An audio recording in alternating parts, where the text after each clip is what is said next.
We haven't talked about this in an interview, so we'll do it here. I got to go back to Mr. Rick Baker for a second here. Mm-hmm. Knowing he's retired and he's on the set essentially for an acting gig, did he get involved with some of the practical effects used in this short at all? No, but he hung out in the department the whole time. Yeah, he was very good about hanging in the department. I mean, that's like having Steven Spielberg over your shoulder while you're directing, like to have Rick in there. He's the greatest makeup artist of all time. I'm sure they were sweating a little bit. But it was great. It was just, it was like, Rick ultimately is like, he's still just a kid, man. He's such a good kid. He loves making this stuff. He's still in his shop all day, every day. When he got retired, he didn't really retire from making monsters and all these things. So when he was there, you just see a kid in a candy shop, and he's just like looking at the witch and trying to figure it all out. And he did something really sweet. We haven't talked about this in an interview, so we'll do it here. So we heard a bunch of screaming coming from the makeup. Not like scary screaming, like excited, like screaming, and we didn't know what was going on, so we went in there.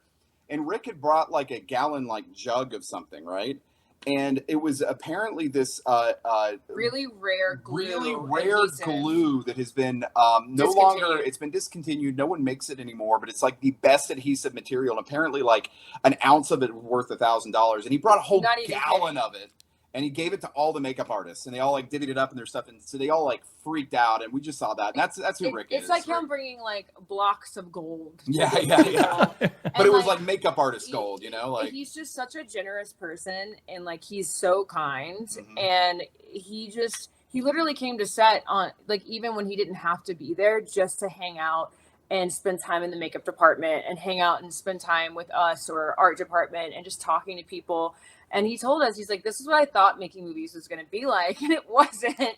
And it's just funny. It's like, it's true. Like if you get to make movies with your friends and you work with like such a small group like this, it is so different than when you're in a big studio movie. And Rick's worked on some of the most expensive, biggest films in history. So I'm sure that feels very different than like a tiny little VHS segment that we shoot in 5 days.